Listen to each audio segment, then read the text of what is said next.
Bien, ya estamos en vivo a través del Facebook de Aviadi, hoy con una visita, una presencia espectacular, este sábado 28 de noviembre, en una nueva charla virtual de Aviadi Diabetes Viedma, en este programa educativo 2020. Hoy tenemos el lujo, el honor, el placer, todos los que la conocemos y hemos compartido algún evento, alguna charla, alguna reunión con ella, sabemos la clase de profesional que es, el ser humano, la calidad, la docencia que tienen esto que es la diabetes. Y hoy estamos con la doctora Lidia Caracoche, desde ahí, desde Lanús, desde Buenos Aires. Buen día, Lidia, ¿cómo estás? ¿Cómo estás, Nico? Bueno, un placer, realmente un placer. Quería agradecerle a Aviadi por esta invitación, nuevamente encontrarme con amigos a través de lo virtual, ya que, bueno, tengo muchos amigos ahí en Viedma que me han atendido espectacularmente bien cuando he estado para dar las charlas. Así que, bueno, un saludo muy grande a todos ellos y gracias por permitirme tratar de llevarles un poquito más de lo que es educación diabetológica y este tema tan álgido que es la adolescencia y diabetes. Sí, justamente hoy vamos a hablar de adolescencia y diabetes, un tema muy interesante, tan álgido como decías vos, muy importante porque ya hablamos un poquito de lo que es la diabetes. Ayer cuando hablábamos con Lidia en una charla previa, justamente decíamos esto, lo que venimos haciendo es reforzar temas puntuales. Al principio del año, como bien recuerdan, empezamos hablando y caracterizando lo que es la diabetes, los pilares del tratamiento, y ya sobre fin de año, estamos transcurriendo este 2020, ya nos metimos en temas un poquito más específicos que realmente son muy importantes tanto para las personas que tienen diabetes, en este caso para los adolescentes, para sus familias y también para su entorno social. Yo no quiero avanzar la charla sin presentar el currículum de Lidia, que a mí me impacta y me interesa tanto, y siempre digo que si bien la virtualidad nos quitó un poquito esto de podernos juntar los sábados a la mañana, como a nosotros nos gustaba, nos permitió descubrir también una nueva modalidad de trabajo que es justamente acercarnos a grandes referentes de la diabetes en la República Argentina, a personas que tienen una trayectoria invaluable y que es muy bueno de vez en cuando volverlos a escuchar y refrescar conceptos y sobre todo trabajar en esto, en reafirmar algunas cositas que por ahí las vamos dejando o le vamos dando un poquito menos de importancia. Por eso yo quiero arrancar presentando a Lidia. Lidia es médica pediatra, ¿sí? Es especialista en nutrición infantil, es ex jefa del Servicio de Nutrición y Diabetes Infantil del Hospital de Lanús, Narciso López, es encargada docente de nutrición de la carrera de medicina de la UBA, ahí en Lanús.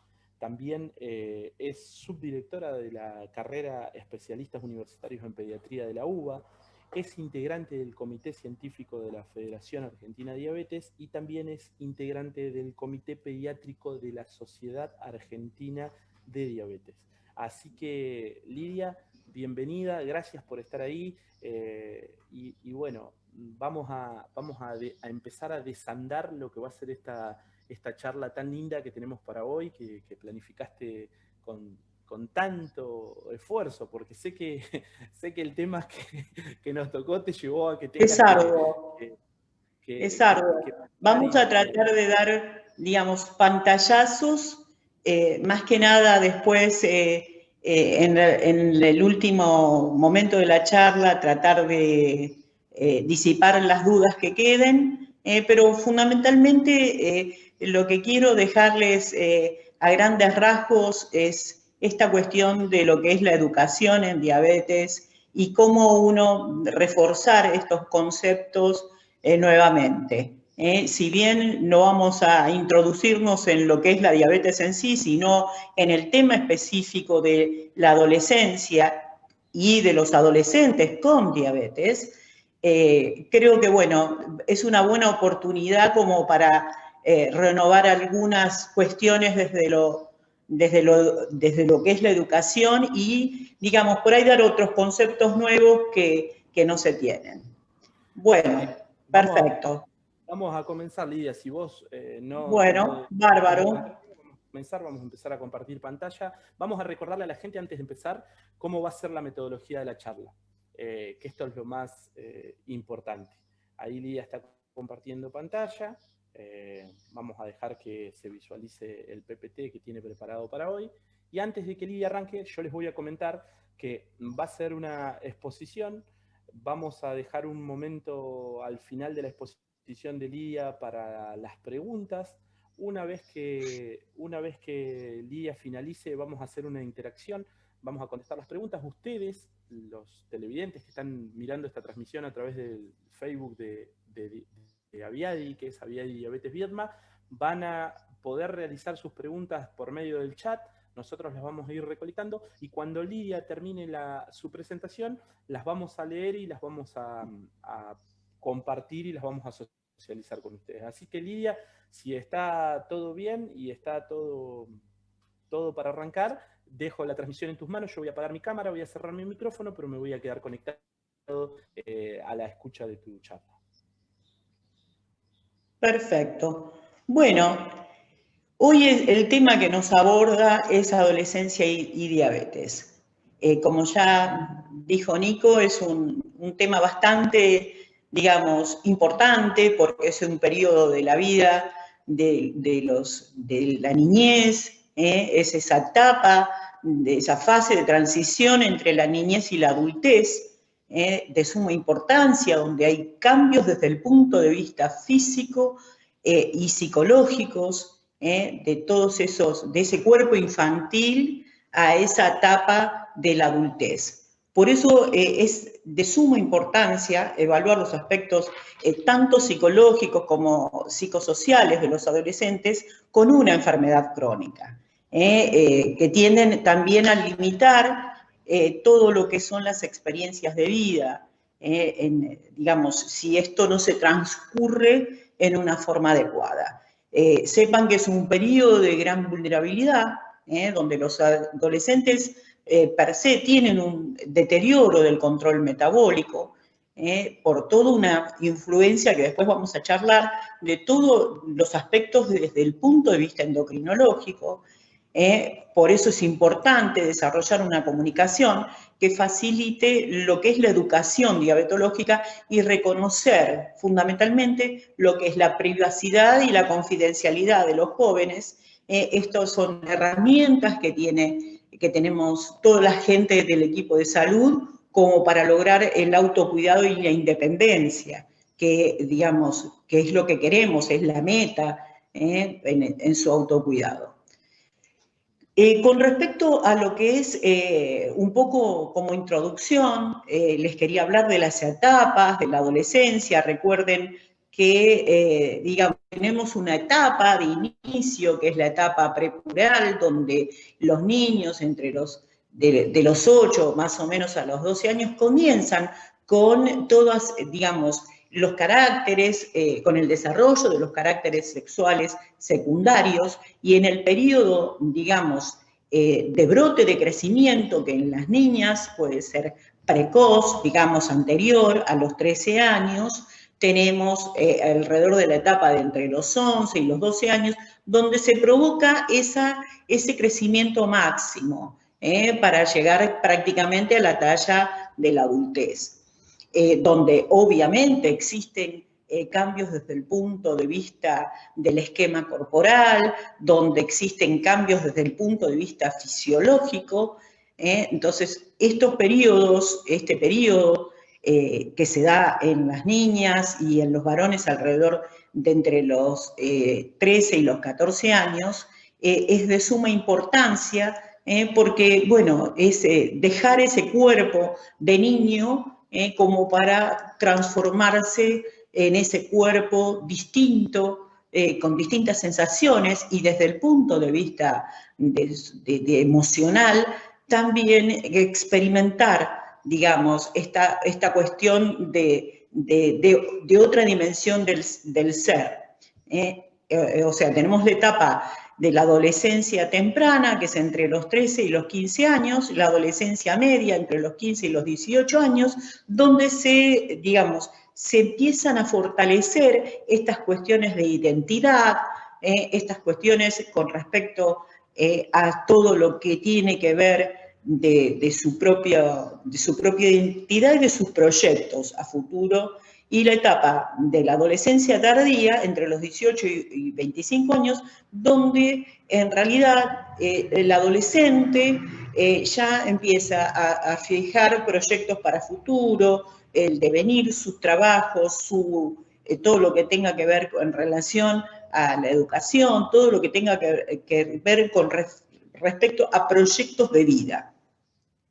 Dicho todo esto, lo ideal que tenemos que lograr, si bien es un periodo, digamos, de mucha variabilidad, tendríamos que tener objetivos que son los que marcan la Sociedad Internacional de Diabetes Pediátrica, como para mantener un buen control metabólico. Y esos objetivos serían mantener glucemias entre 70 y 180 miligramos por ciento, evitar hipoglucemias, que son muy frecuentes en este periodo, a partir de los 15 años, las hiperglucemias sintomáticas y la cetoacidosis, que es una de las complicaciones más temidas por toda esta cuestión del hábito que tiene y del estilo de vida que tiene el adolescente. Determinar inclusive los requerimientos de todo lo que tiene que ver con la insulinización, la insulina basal, los bolos, evitar las complicaciones a largo plazo. Sabemos que en este periodo también es un periodo de mayor vulnerabilidad para desarrollar complicaciones de tipo crónicas y promover lo que es el bienestar psicofísico. Nosotros lo que vamos a puntualizar en esta charla, cuáles serían los objetivos también del control glucémico y de la hemoglobina glicosilada. Hay distintos criterios, están los criterios de la Sociedad Internacional de Diabetes Pediátrica, que es el ISPAD, y los criterios de ADA, que es la Asociación Americana de Diabetes. Son muy similares, pero tienen, desde el punto de vista de los objetivos glucémicos, varían mínimamente. O sea, los objetivos glucémicos, estos están pautados en el año 2018, con glucemias en ayunas o preprandiales, los ideales serían entre 70 y 130, por los criterios de ISPAD, que yo ahí les puse la carita, que son los que vamos nosotros a puntualizar, a dar más el consejo. De la glucemia 2 horas postprandial entre 90 y 180, recuerden que 180 es el límite para considerar hiperglucemia. Las glucemias antes de dormir, al ir a acostarse, entre 80 y 140, y la hemoglobina glicosilada con valores del 7%. Versus las de la Asociación Americana de Diabetes, que es 7.5. Quería remarcar este concepto porque, en las nuevas guías, en los nuevos consensos, el 7% se puso para todos los grupos de edades. O sea que se bajó un poco y se vio que bajar este valor de hemoglobina glicosilada no aumentaba la frecuencia de hipoglucemia, sino al contrario, mejoraba todo lo que era la variabilidad y el perfil glucémico. ¿Cuáles son los factores que influyen en lo que es el control metabólico? Bueno, obviamente, como les dije desde el inicio, toda esta serie de cambios desde el punto de vista endocrinológico, donde aumenta la hormona de crecimiento, las hormonas sexuales, esto hace que aumente lo que es la insulinoresistencia. Recuerden que es hiperglucemia ante la hormona de crecimiento.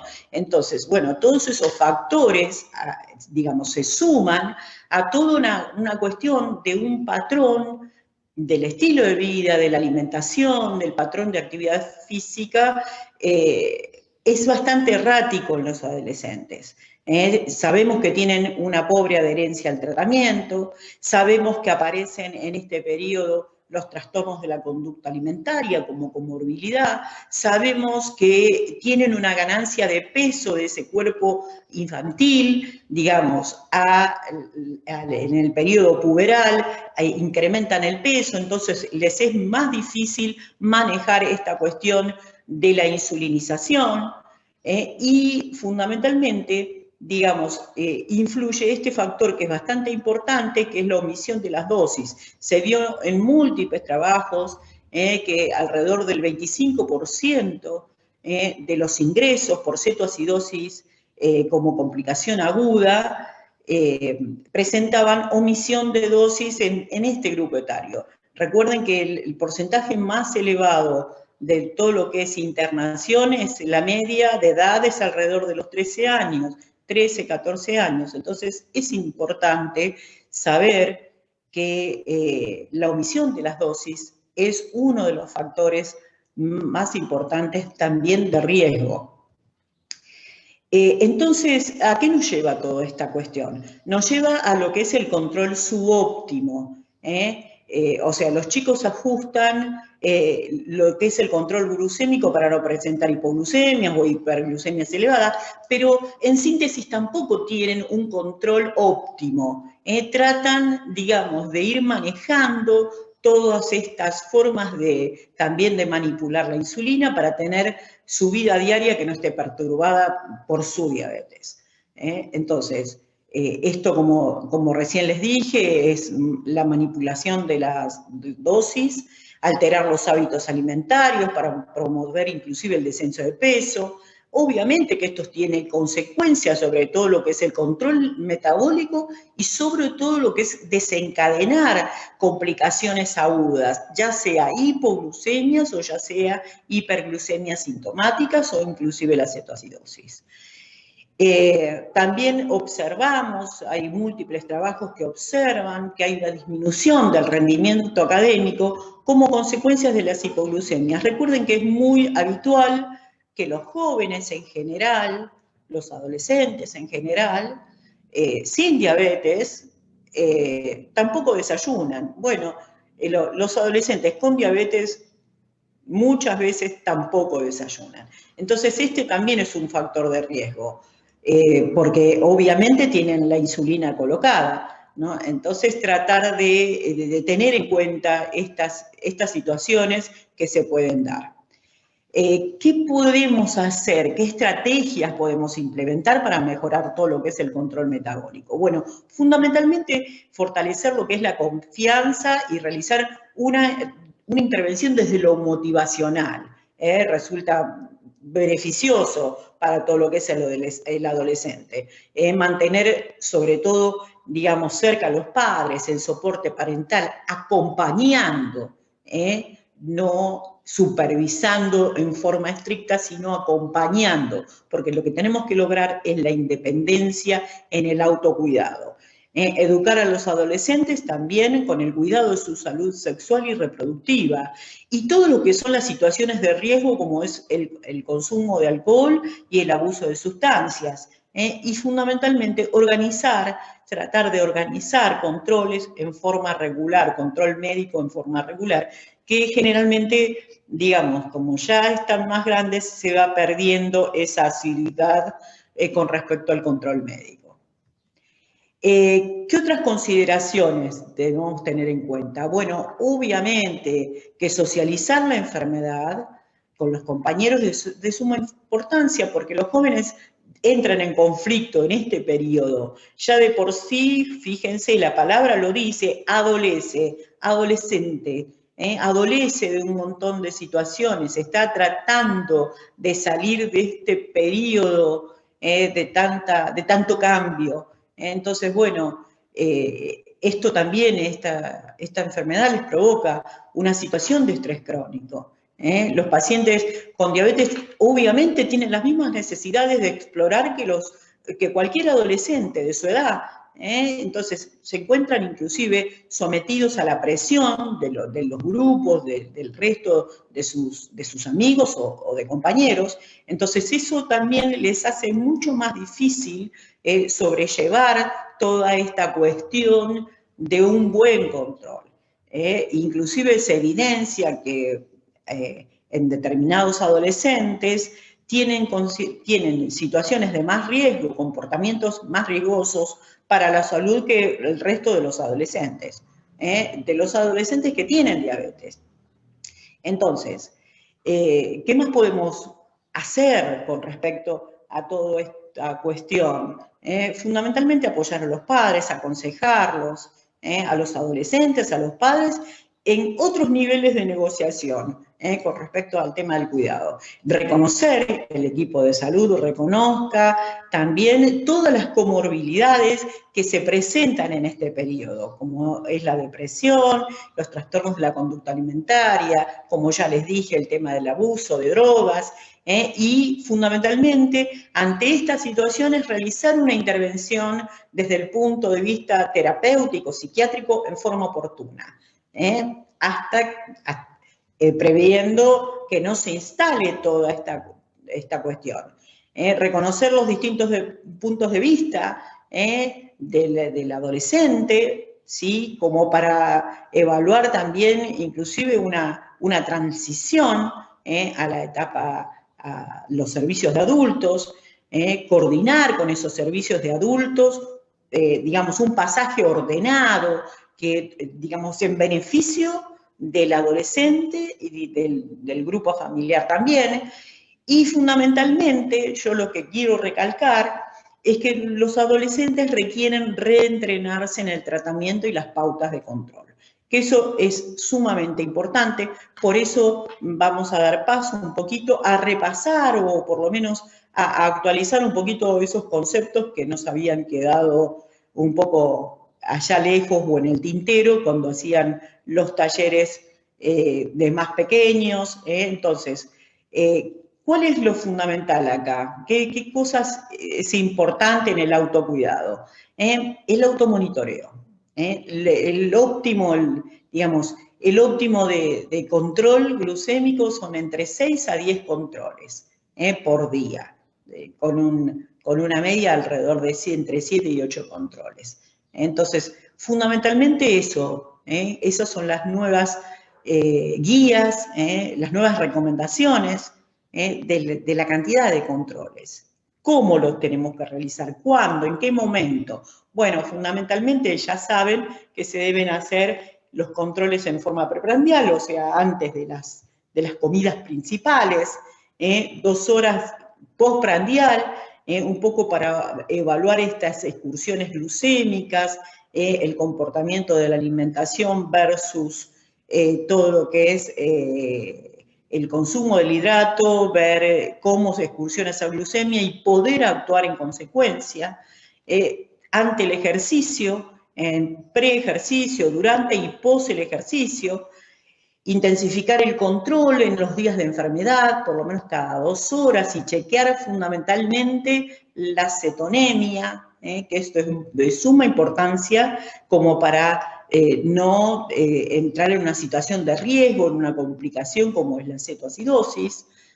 El control antes de dormir o durante la noche, piensen que en el periodo es un periodo de mayor vulnerabilidad para la aparición de hipoglucemias nocturnas. Son factores, la edad, como la etapa de la adolescencia y, digamos, los años de evolución de la diabetes son, digamos, factores de riesgo para la presentación de hipoglucemias que no podemos modificar. Podemos modificar las glucemias, la hemoglobina glicosilada, el patrón de ejercicio, pero la edad y la larga data en la evolución de la enfermedad, esas son cuestiones que no se pueden modificar.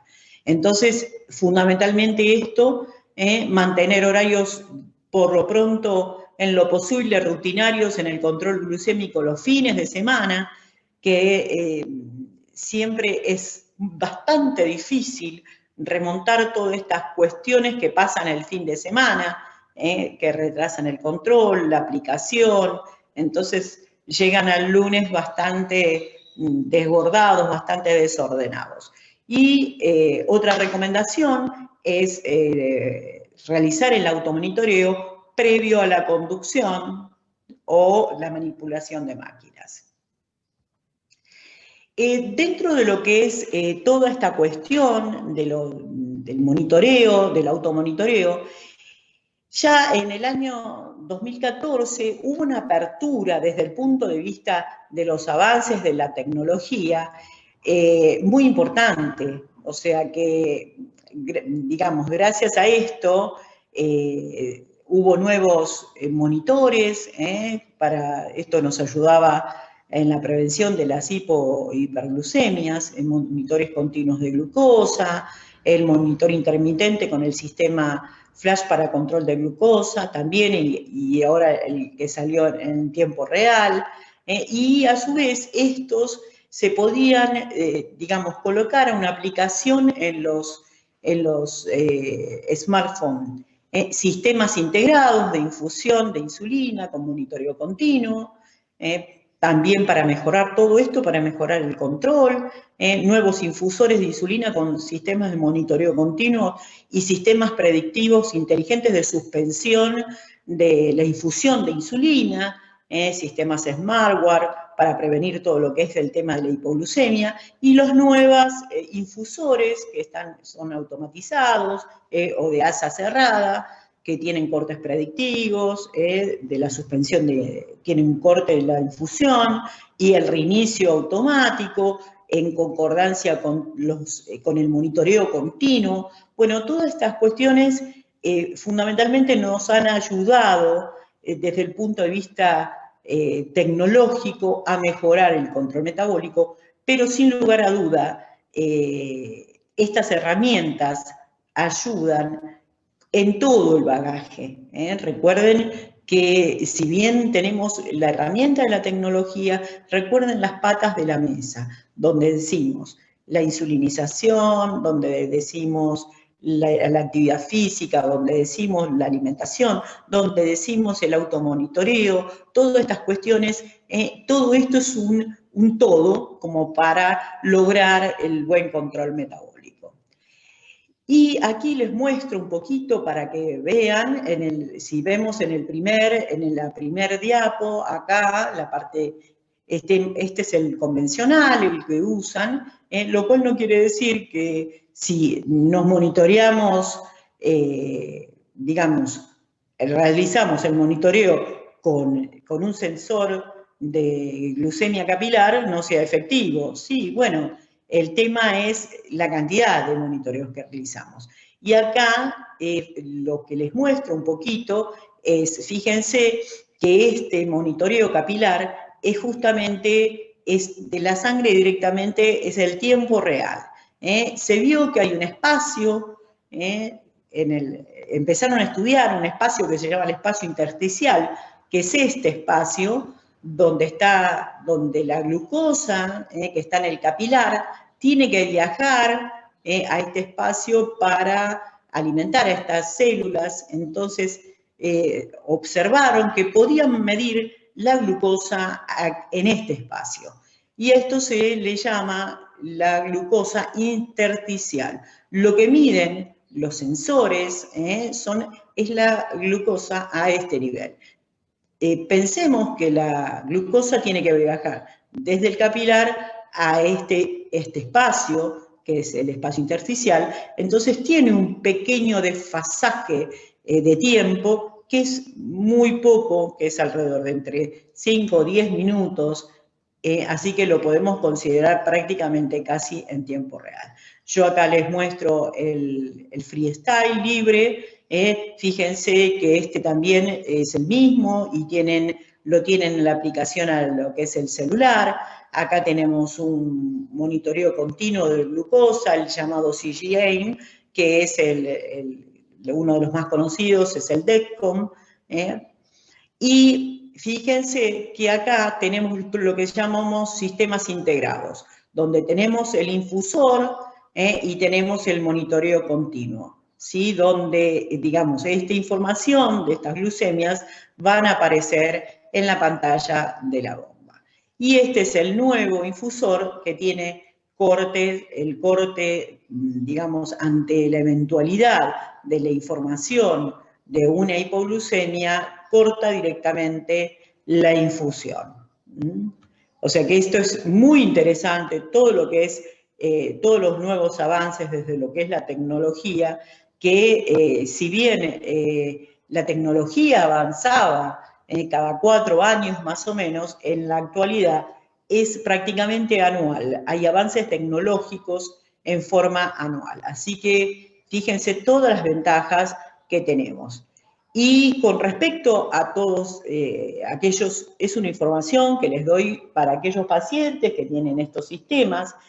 Recordar que la glucemia media, digamos, debe ser menor a 155 miligramos por ciento, que es lo que consideramos como buen control. Hay un coeficiente que es de variabilidad, que debe ser menor del 36%. Esto siempre lo deben analizar con esta información, con su médico tratante, como para tratar a ver qué cosas podemos hacer como para mejorar toda esta cuestión. El tiempo en rango superior al 70%, ¿a qué llamamos tiempo en rango? Es ese tiempo donde las glucemias están entre 70 y 180 miligramos por ciento. El porcentaje de tiempo de hipoglucemia debe ser menor al 5%, considerando valores entre 54 y 70 miligramos por ciento, ¿sí? Que esto es importante saberlo, porque generalmente no se ve esto, el porcentaje de tiempo en hipoglucemia. Tenemos que observar los patrones diarios, que eso también es importante. Entiendan que no puede haber glucemias por debajo del 54%, de 54 miligramos por ciento, porque estaríamos ante la presencia de una hipoglucemia severa. Y el porcentaje de hiperglucemia, digamos, superior a 180 miligramos por ciento, no debe corresponder a más del 25%. Y obviamente no superar valores de 250 miligramos por ciento. Esto es interesante un poco para tomar estos detalles a veces y tenerlo en cuenta de lo interesante para que ustedes sepan cómo podemos ver si tenemos un lector, por ejemplo. Otra cuestión que quería puntualizar, que es de suma importancia, es el tema de lo que es la rotación en los sitios de aplicación, porque se ven muchas alteraciones desde el punto de vista dermatológico. Fundamentalmente lo que observamos son las lipodistrofias de tipo hipertróficas, que es ese acúmulo de tejido adiposo por el celular subcutáneo. Esto se da justamente por la aplicación en forma reiterada en el mismo sitio. Entonces, ¿qué es lo que pasa? Probablemente, o sea, y en su gran mayoría, tenemos un retraso en lo que es la absorción de la insulina, y el patrón de absorción de esta insulina es errático, tiene mucha variabilidad. Entonces, eso conlleva a que si tenemos un retraso en lo que es la absorción, esa absorción coincida con la nueva aplicación. Entonces, la sumatoria de esa absorción puede provocar una hipoglucemia severa. Como así, en una primera instancia donde se aplica y no se absorbe, estar hiperglucémico. Entonces, por eso quería recalcar justamente el tema de todos los sitios de aplicación, donde ustedes ven en las caras laterales de los brazos, en el abdomen, con el sentido de la rotación de las agujas, en el sentido de rotación de las agujas del reloj, en la cara lateral también de los muslos, los glúteos. Esto es fundamental porque justamente es una de las dermatopatías más de las condiciones de la piel más importantes que se provocan en la diabetes tipo 1. Quería hacer un recordatorio sobre lo que es la insulinoterapia. Recuerden que tenemos insulinas de acción ultra rápida y insulinas que son análogos, que son lentos.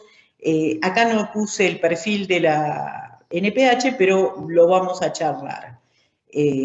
Fíjense, tenemos que tener en cuenta dentro de las ultra rápidas, que serían la lispro, la aspártica o la glulicina, el inicio en minutos de la acción de esta insulina, que es alrededor entre 15 y 20 minutos en las tres, ¿sí? Tienen la misma forma de acción. Fíjense, el pico lo realizan alrededor de la hora y media, y la duración en horas es alrededor de las 3-4 horas. Esto como para tener en cuenta. Recuerden que estas tres insulinas son análogos, son sintéticas. Después tenemos la insulina NPH, que es una insulina de acción intermedia, que el inicio de su acción es alrededor de los 45 minutos, el pico máximo de acción es entre las 6 a 8 horas, y finaliza su acción alrededor de entre las 12 y 18 horas. Luego tenemos lo que son las insulinas basales, como por ejemplo estas que son sintéticos lentos, que es la gliargina, la de Temir y la insulina de Gludec, que es una de las últimas. Entonces el inicio de acción para la insulina gliargina es alrededor de las 2 horas, ¿sí? Y el pico es ínfimo, tiene un pico muy pequeño porque es una insulina que es estable, que se va absorbiendo en forma lentamente durante todo el día, que esto lo tenemos que tener en cuenta por el tema de la dosis, ¿sí? Y la duración es entre 22 y 24 horas. La insulina de Temir, la acción comienza el inicio de la acción alrededor de la hora, entre la hora y las 2 horas. También el pico no tiene prácticamente mucho pico, pero tiene un poquito más de pico que la insulina glargina, ¿sí?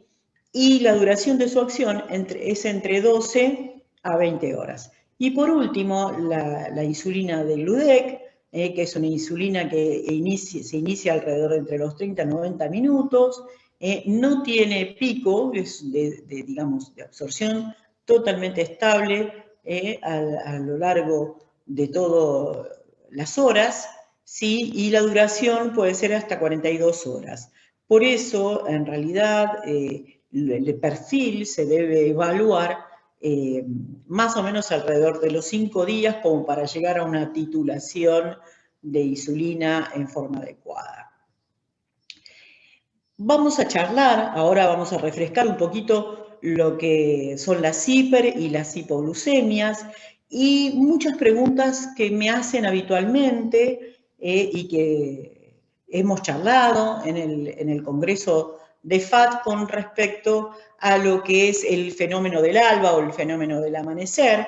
Es uno de los fenómenos que se da por mayor insulinoresistencia. Y acá un poco les voy a diagramar en forma simple cuál es el fenómeno del alba. Fíjense que en las horas nocturnas, por una cuestión digamos, todos los que somos los mamíferos, tienen secreciones de determinadas hormonas, como la hormona del crecimiento, el cortisol, que se provocan en horas nocturnas. Recuerden que son hiperglucemiantes estas hormonas, entonces provocan un efecto de incremento de la glucemia, y que esto se da en las horas de la mañana, de las 4 a las 6 de la mañana, que es muy distinto este efecto a lo que es el efecto Somogyi, que se da, digamos, por una hipoglucemia, y que después hace un rebote y aparecen con hiperglucemias a la mañana, pero como respuesta ante la hipoglucemia. Dicho esto, un poco para refrescarle lo que era esta situación de la hiperglucemia en las horas del alba, para que queden un poquito más claro y la diferencia entre una y otra. Vamos a charlar sobre las hipoglucemias y sepan que se define la hipoglucemia como aquellas glucemias con valores iguales o inferiores a 70 miligramos por ciento. Tenemos esta glucemia, es una glucemia de alerta, y las glucemias, aquellas por debajo de 54 miligramos por ciento, son potencialmente riesgosas para desarrollar todo lo que es una hipoglucemia severa. La hipoglucemia severa se presenta con pérdida del conocimiento y requiere de un tercero para su asistencia. Esto es importante tenerlo en cuenta porque si veo que existe una pérdida del conocimiento, ya tengo que considerarlo como una hipoglucemia severa. Y esto dependerá de, digamos, de cada individuo, el valor en sí. El tema es considerar, sí, la pérdida de conocimiento como hipoglucemia severa. Los adolescentes en este periodo tienen una mayor predisposición y mayor vulnerabilidad a presentar hipoglucemias severas. Fundamentalmente, recordemos que todo lo que son aquellas hormonas de contrarregulación, como les decimos nosotros los médicos, o sea que son hormonas que se segregan ante la respuesta de una situación de estrés, como una hipoglucemia, por ejemplo. Recuerden que son el glucagón, el cortisol, la hormona de crecimiento, la adrenalina. Nosotros cuando tenemos una situación estresora, generalmente en la que se dispara la adrenalina, bueno, recuerden esto porque a partir del año de evolución de la diabetes, generalmente se provoca un defecto en lo que es la respuesta del glucagón, que sería la que nos ayudaría ante la hipoglucemia. Y a partir de los 5 años de evolución hay, digamos, una alteración en la respuesta de las hormonas de tipo contrarreguladoras, o sea, y donde pueden llegar a aparecer lo que son las hipoglucemias inadvertidas, que ya no tienen ese síntoma previo que les está avisando que va a devenir ese evento como es la hipoglucemia. Entonces, ¿cuáles serían las causas de la hipoglucemia? Fundamentalmente el aumento de insulina libre, ya sea por exceso de insulina que está administrada, esta cuestión de reforzar un poco, como les dije, de las lipodistrofias de tipo hipertróficas, son generalmente una situación, digamos, muy, muy frecuente para tener exceso de insulina administrada. Puede existir un error.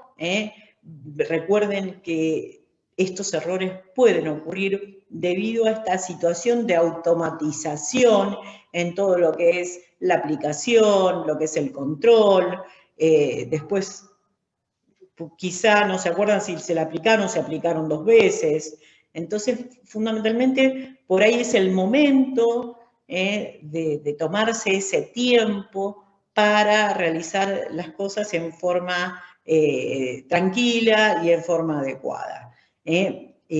Recuerden que hay un incremento también de la insulina libre por la absorción debido al ejercicio, el aumento de la temperatura local, o sea, si estamos haciendo la actividad, aumenta la absorción de la insulina, sobre todo en esos grupos musculares donde se aplicó, o sea, que facilita, digamos, la actividad física al incremento de la absorción.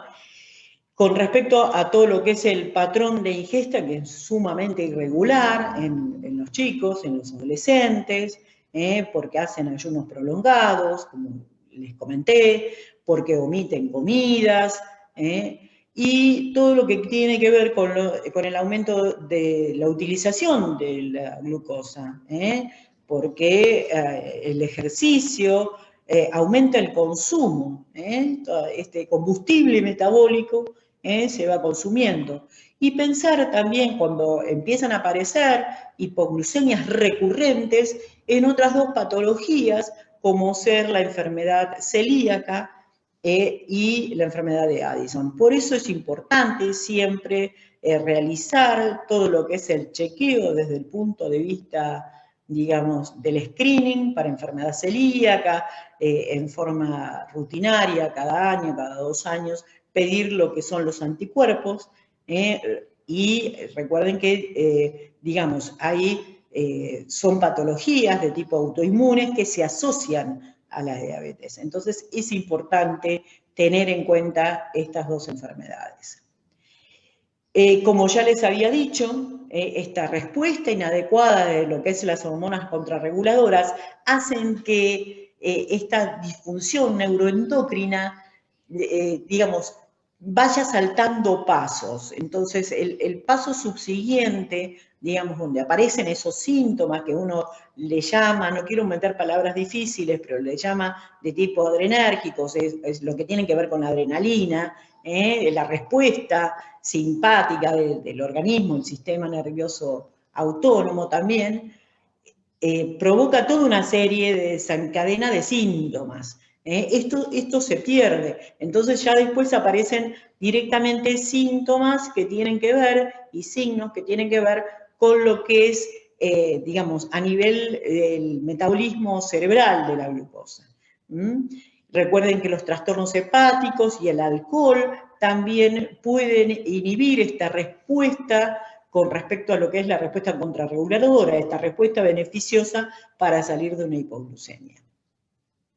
¿Cuáles son los signos y los síntomas? Bueno, yo acá les puse varios dibujos, como para que vean el temblor, la taquicardia, sudoración fría, la palidez, la dificultad para concentrarse, la visión borrosa, la confusión, estas conductas erráticas, la irritabilidad, obviamente la pérdida de conocimiento y otros síntomas que son no tan específicos, como es la sensación imperiosa de hambre, o sea, que tenga hambre, que tenga la necesidad de comer en forma inmediata, la náusea, la cefalea o el decaimiento.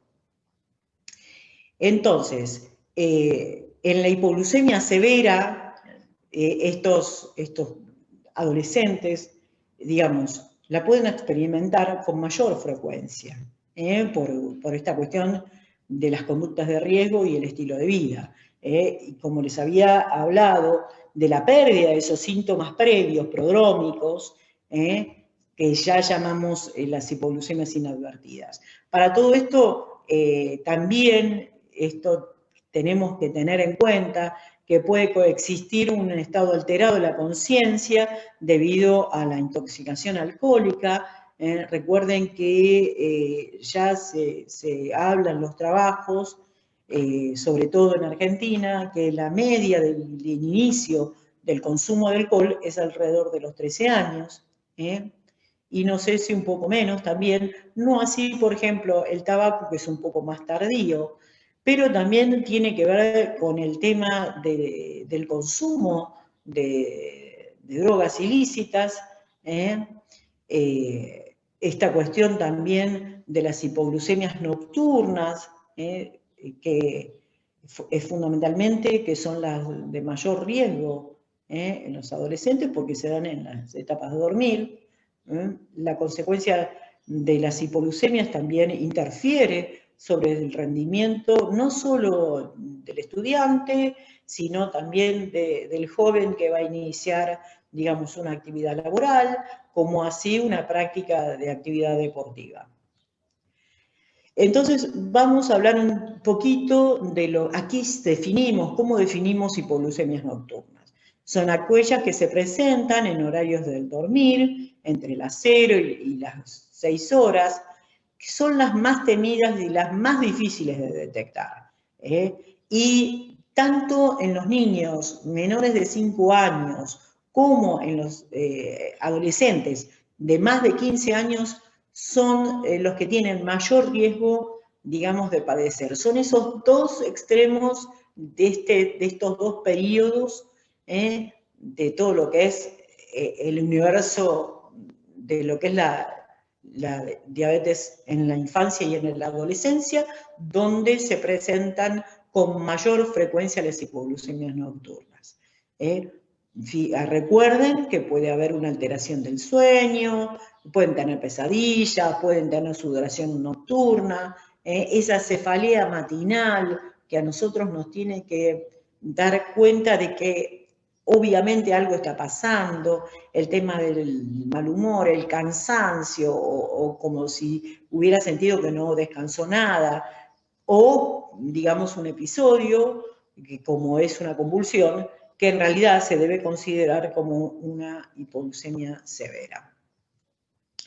¿Cómo podemos prevenir? Bueno, fundamentalmente, como siempre, recalco, y todas estas situaciones son previsibles. Todas estas situaciones se pueden prevenir, tomando las medidas adecuadas, realizar el control de glucemia antes de dormir, hacer una colación cuando el paciente hace una práctica deportiva previo a dormir y que tenga glucemias superiores a 125 miligramos por ciento antes de dormir, porque recuerden que la actividad física aumenta todo lo que es la sensibilidad a la insulina.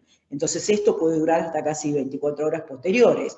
Y lo más preocupante a veces es si bien estamos en etapa de pandemia, no han salido los chicos, pero bueno, recuerden las salidas, recuerden que cuando vuelven a la casa se deben controlar antes de dormir, que deben hacer, digamos, un desayuno, que deben hacer una colación, deben hacer una comida previa antes de dormir, porque estas salidas conllevan al aumento de la actividad física, digamos, ya el movilizarse, ya el compartir o ir a bailar. Bueno, esto hace obviamente digamos, que tengamos más actividad física. El aporte de hidratos complejos en la cena, por ejemplo, la porción, que no se omita, evitar el consumo de alcohol, que fundamentalmente es lo que provocaría hipoglucemias nocturnas, y evaluar también los valores bajos previo a las horas de dormir. ¿Cómo la tratamos, la hipoglucemia? Bueno, la primera medida es la corrección. Es una situación de riesgo, es una complicación aguda dentro de lo que es el tratamiento y es una de las complicaciones más frecuentes, sobre todo en este periodo. Entonces, debemos realizar el control en sangre capilar, como para corroborar, y aportar azúcares entre 15 y 20 gramos, más o menos, reiterar el control entre los 10 y 15 minutos, y verificar qué es el objetivo que tenemos que lograr, más o menos sean alrededor de 100 miligramos por ciento de glucemia, realizar un nuevo control a los 30 minutos, aportar en forma posterior un hidrato de carbono complejo como para que esa glucemia pueda estar sostenida a través del tiempo, alrededor de entre 15 y 20 gramos.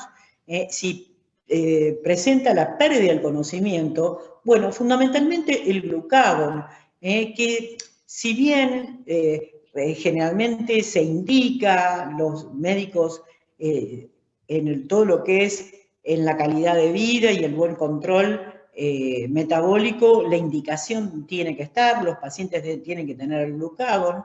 Es bastante difícil para esta situación de inmediatez del estrés que conlleva a tener un adolescente, tener un hijo con una pérdida de conocimiento. Recuerden que siempre necesitan la asistencia de un tercero, entonces es muy difícil, digamos, que la técnica en su aplicación sea, digamos, totalmente adecuada. Entonces, sí les voy a dar las dosis, de entre 30 y 40 kilos deben colocar la mitad de la ampolla, que son 0,5 miligramos, y con más de 40 kilos, 1 miligramo. Se vio en múltiples estudios, en dos grupos que se entrenaban, que el tema de grupos inclusive entrenados, haciendo un simulador, cargaban el solvente. Recuerden que tiene un solvente y un liofilizado, esto lo debemos recomponer. Entonces, esas dificultades, ese lapso de tiempo entre, digamos, entre realizar la recomposición del glucagón, parece una eternidad. Pero bueno, el tema es que para todo esto nosotros nos tenemos que entrenar, tenemos que hacer simulación. Entonces, para no cometer errores en el momento, como hacen en todas las prácticas de salud y en todas las prácticas de todo lo que es los cuidados, ¿no? Recuerden que realizar una simulación es importantísimo como para estar con una técnica en forma adecuada, no importa cómo lo apliquen o dónde lo apliquen.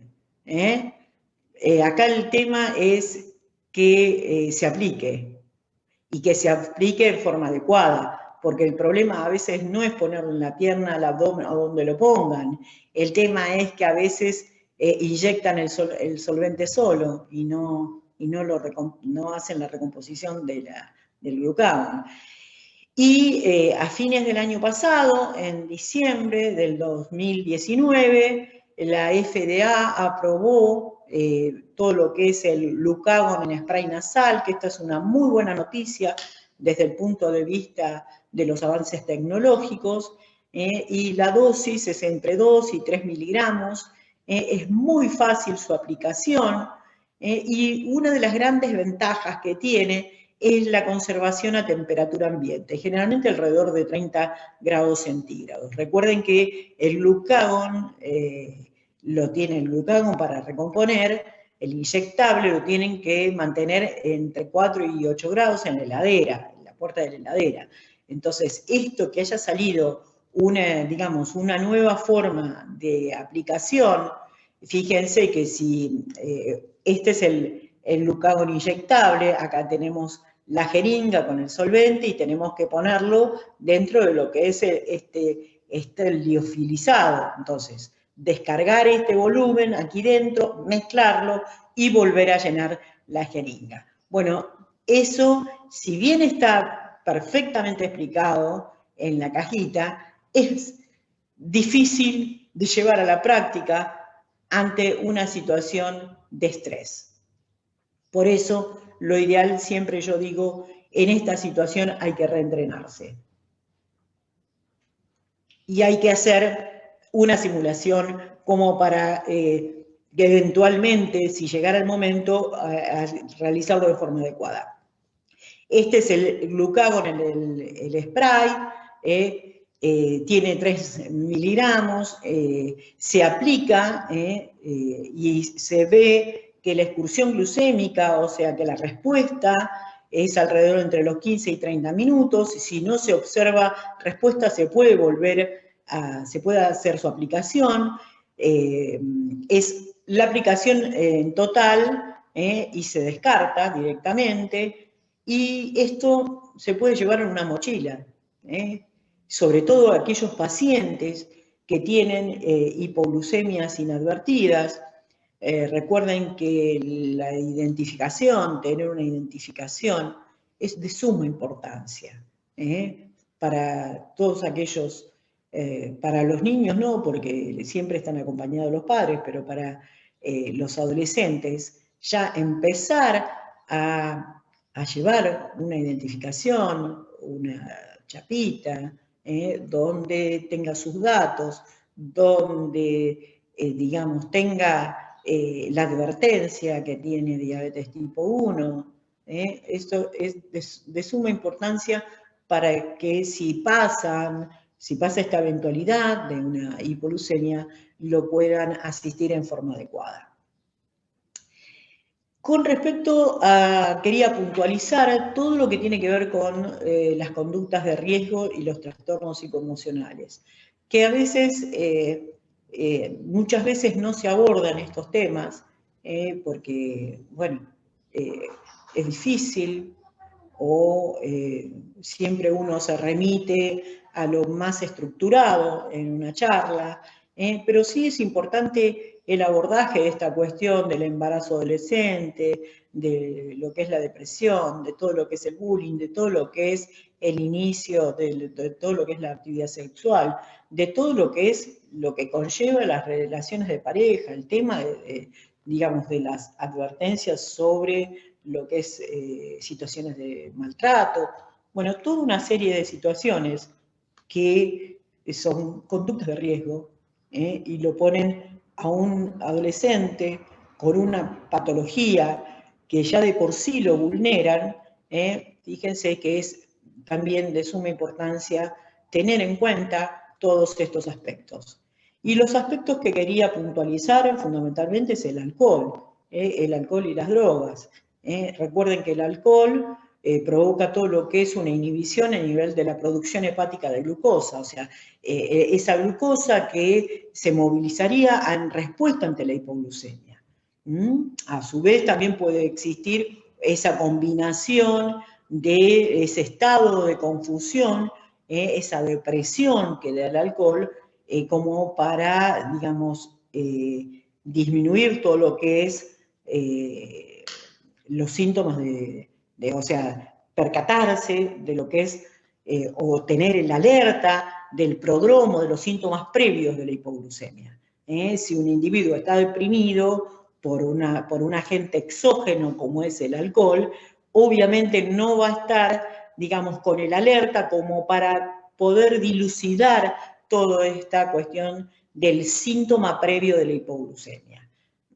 Recuerden que per se ya el alcohol en los adolescentes, en el coma alcohólico, se provocan hipoglucemias severísimas.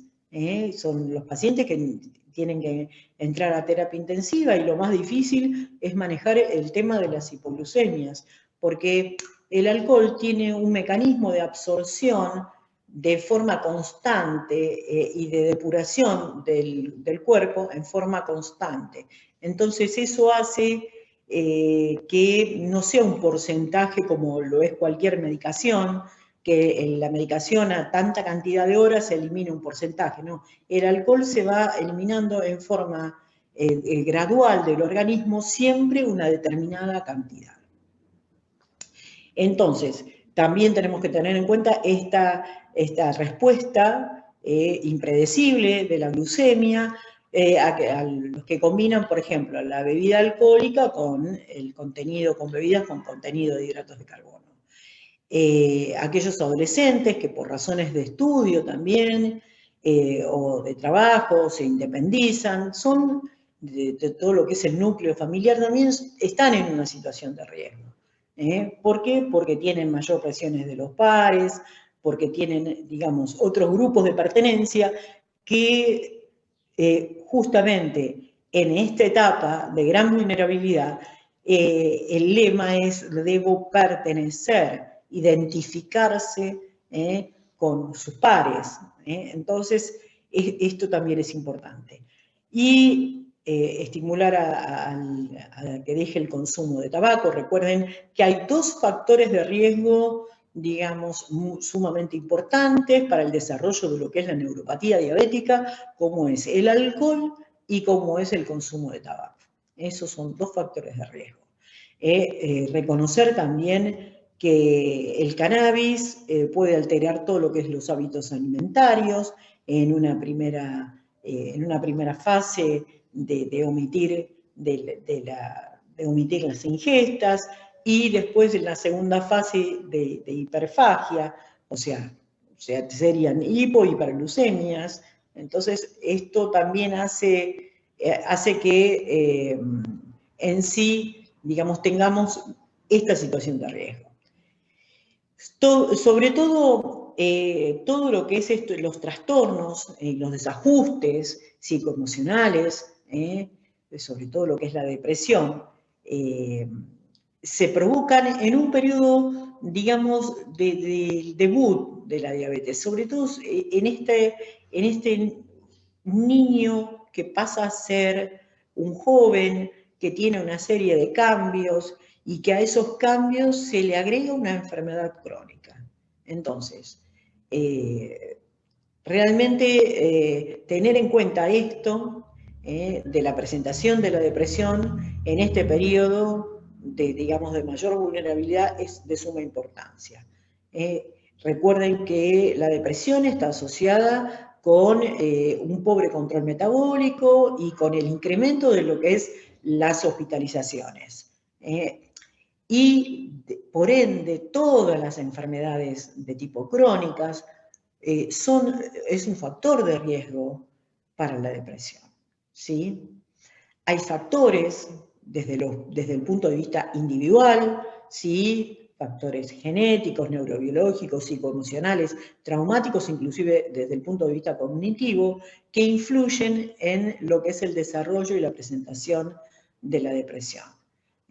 No olvidarnos de las comorbilidades. Nosotros los médicos hablamos de comorbilidad cuando hablamos de coexistencia de una enfermedad, como es una enfermedad crónica con la diabetes, que se le suma a su vez otra patología, como son los trastornos de la conducta alimentaria, la anorexia, la bulimia, la ansiedad, trastornos de la ansiedad, el aislamiento social. Por eso es importantísimo reconocer todas estas cuestiones como para realizar una intervención en forma oportuna. Tenemos distintos indicadores que nos hablan de la falla de la adherencia que están asociados con lo que es la depresión. Entonces, como para tener en cuenta, cuando tenemos dificultades en la aceptación de las indicaciones, tenemos que puntualizar y ver bien y ver qué es lo que está pasando. Las conductas de riesgo en general y asociadas a la enfermedad, dificultades para comunicar al grupo social sobre su diabetes, la presencia, ese estigma de decir tengo esto, llevo esto, la presencia de trastornos emocionales o psiquiátricos, el consumo de alcohol, de drogas, el aislamiento y deterioro social.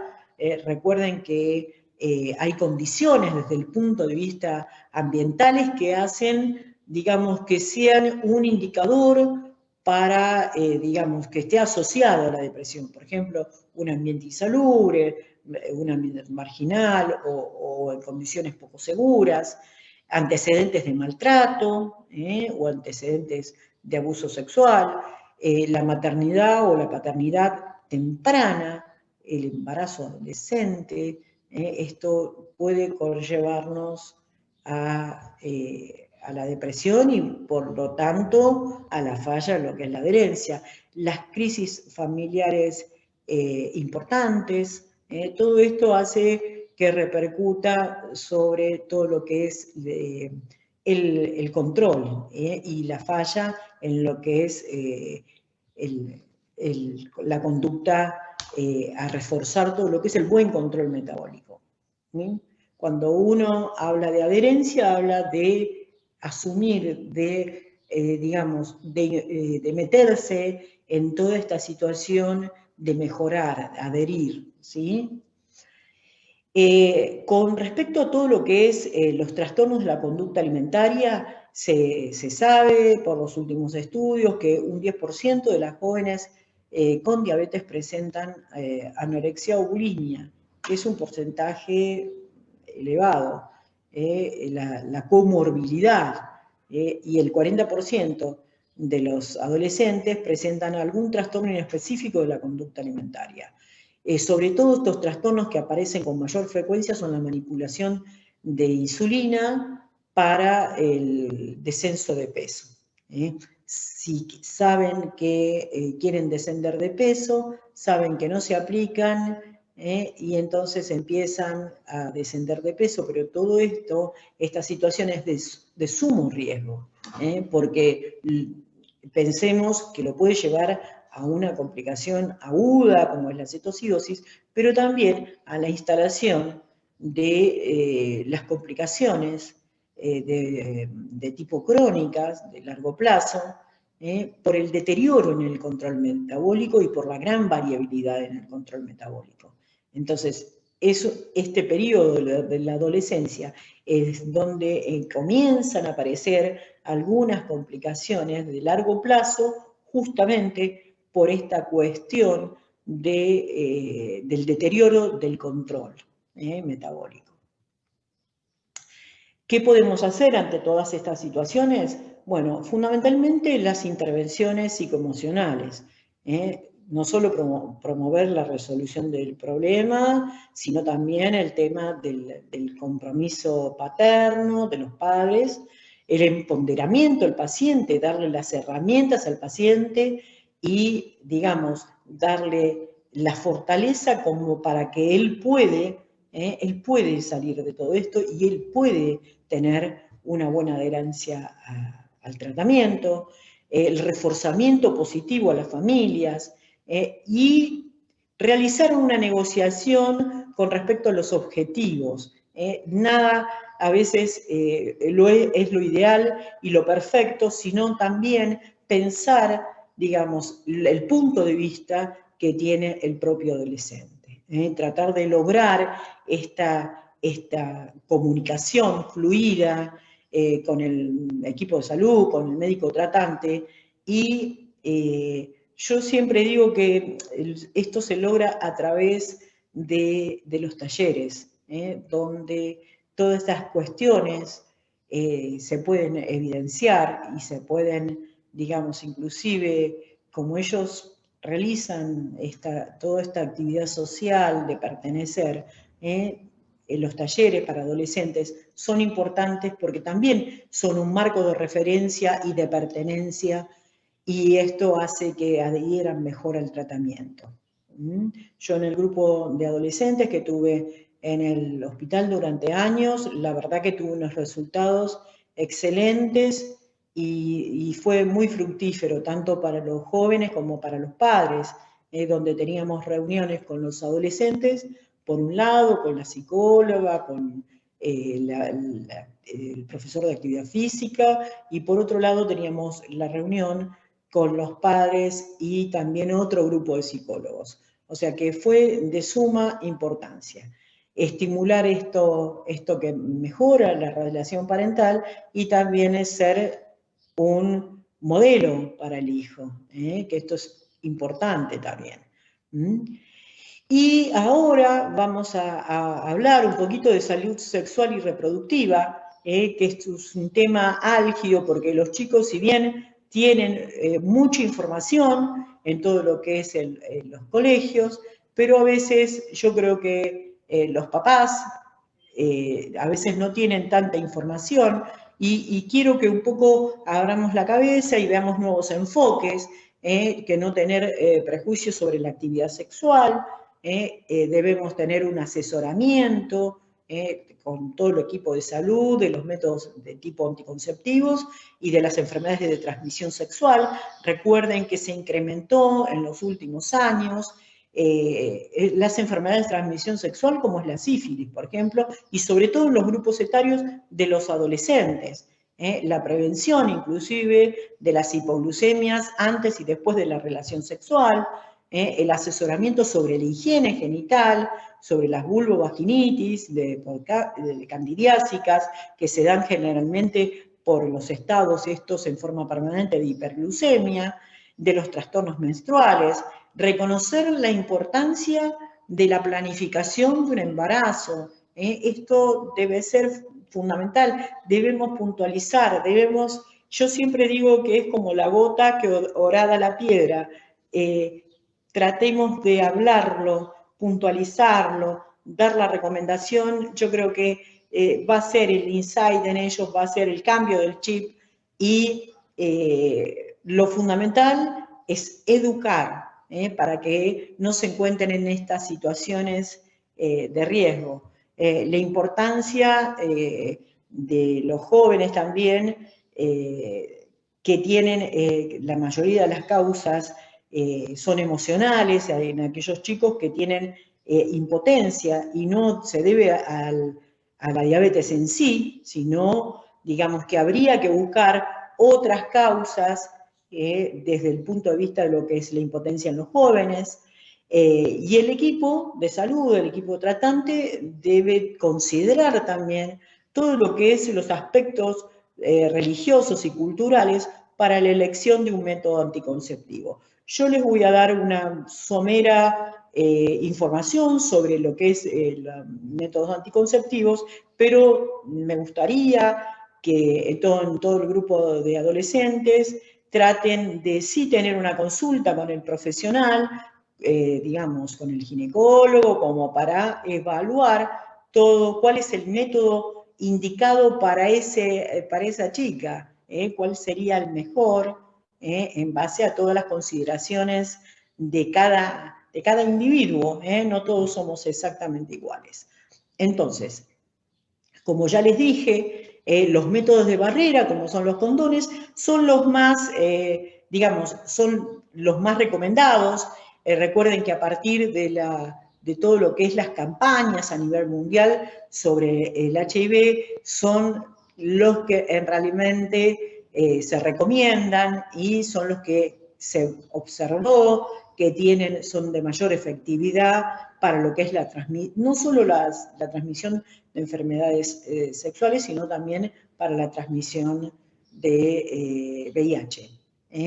Geles espermicidas también, que aumentan la eficacia de los métodos de barrera. Lo que sí no está muy recomendado son todo lo que son los diafragmas para las chicas, sí los condones.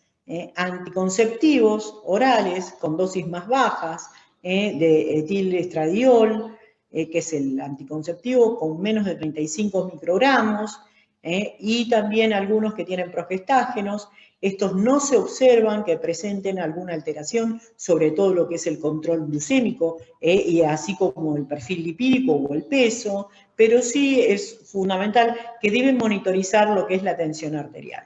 Y en pacientes que tienen más de 20 años de evolución, que no tengan complicaciones ni micro ni macrovasculares, o sea, que no tengan complicaciones de nefropatía, retinopatía, polineuropatía, hipertensión, todo eso, se pueden utilizar cualquier método hormonal. Otra cosa importante, aquellos pacientes que tengan más de 20 años de evolución con diabetes, con complicaciones, deben utilizar métodos de barrera o dispositivos intrauterinos. Aquellos pacientes que están con anticonceptivos orales también deben educarse y que tengan en cuenta los signos de alerta de todo lo que es el tromboembolismo, que es un efecto adverso que se provoca no solo en todos los pacientes, en todas las pacientes, con el consumo de anticonceptivos orales. No es tan frecuente, pero sí es un efecto adverso que debemos saber, como es el dolor abdominal, dolor de pecho, dolor severo en las piernas, la cefalea o el dolor de ojos. Entonces, sepamos que la diabetes per se, o sea, en sí misma, no es un factor de riesgo de tromboembolismo, pero que tengamos en cuenta estos signos de alerta.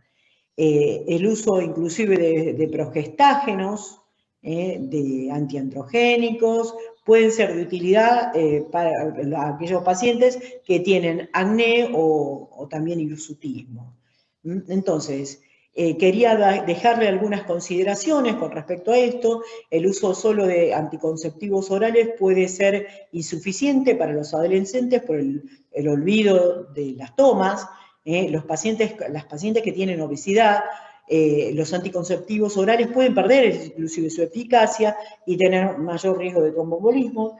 Y aquellas hormonas, por ejemplo, de depósito, como es la medroxiprogesterona, se vio que si bien está asociada a una disminución de la masa ósea, pensemos que en este grupo de chicos, en este grupo etario, es donde mayor formación de masa ósea, serían útiles para aquellos pacientes que tienen conductas erráticas o que tienen alto riesgo de embarazo.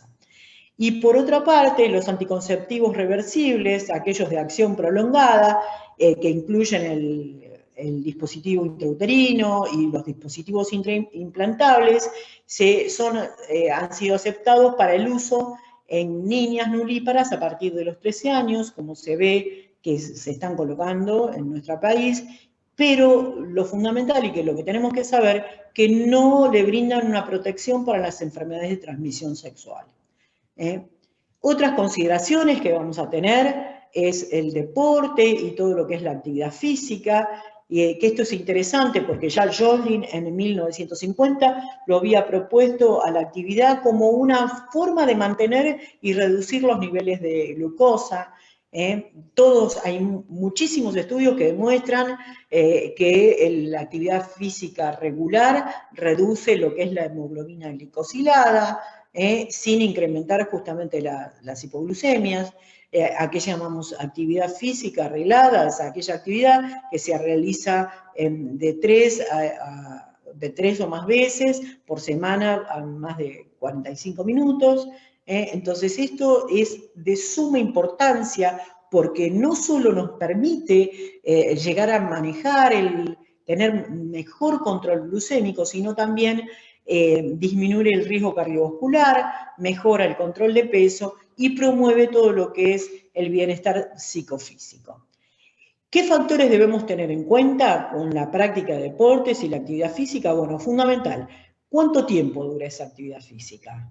¿Qué tipo de actividad va a ser? Si es aeróbica, si es anaeróbica, el control metabólico del paciente, cómo viene con su control metabólico, los niveles de glucemia antes y posterior al ejercicio, el tiempo y el tipo de acción de las insulinas, si justo colocó un bolo o cuánta insulina basal utiliza. Entonces, todos esos factores debemos tener en cuenta. El tipo de comidas y el tiempo previo a la actividad física que realizó esa ingesta, los grupos musculares que va a utilizar, por ejemplo, si es en las piernas, si se inyectó en las piernas o no, el grado de entrenamiento o training también que se llama, que eso digamos, habla a favor de mejorar todo lo que es el control metabólico, y las recomendaciones de la Sociedad Internacional de Diabetes Pediátrica y de Adolescentes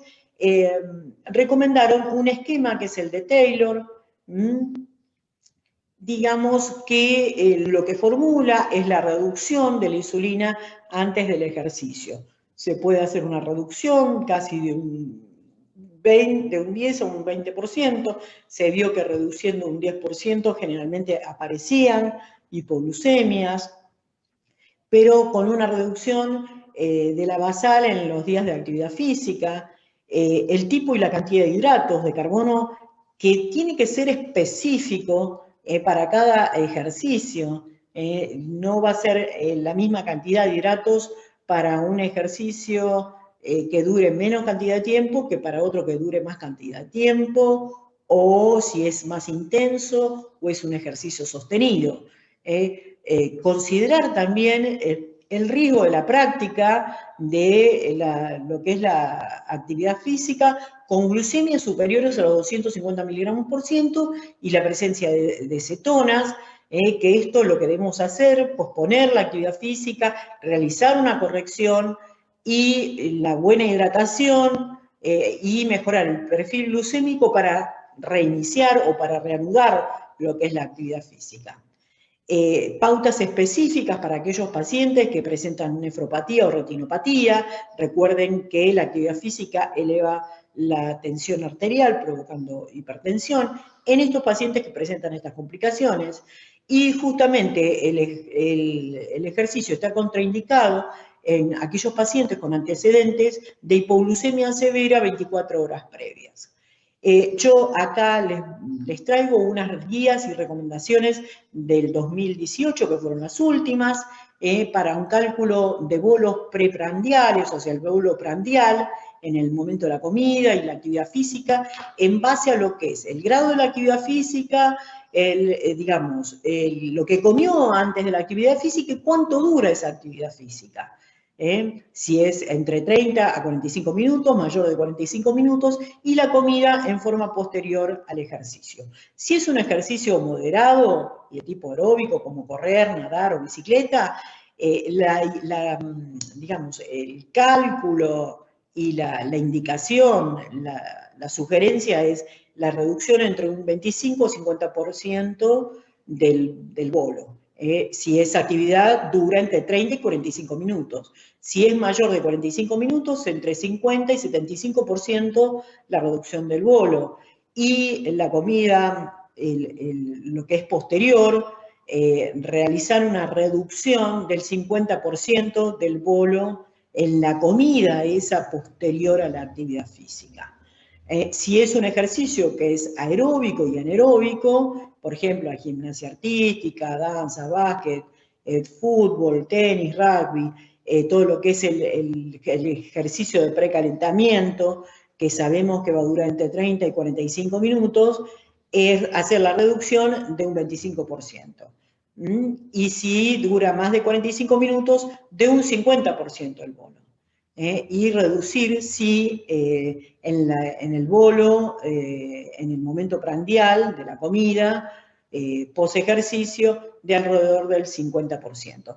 Acá lo que tenemos que tener en cuenta es que siempre es una pregunta que me hacen, y es que si bien hay ejercicios de suma intensidad, que son los que provocan en un momento determinado la hiperglucemia.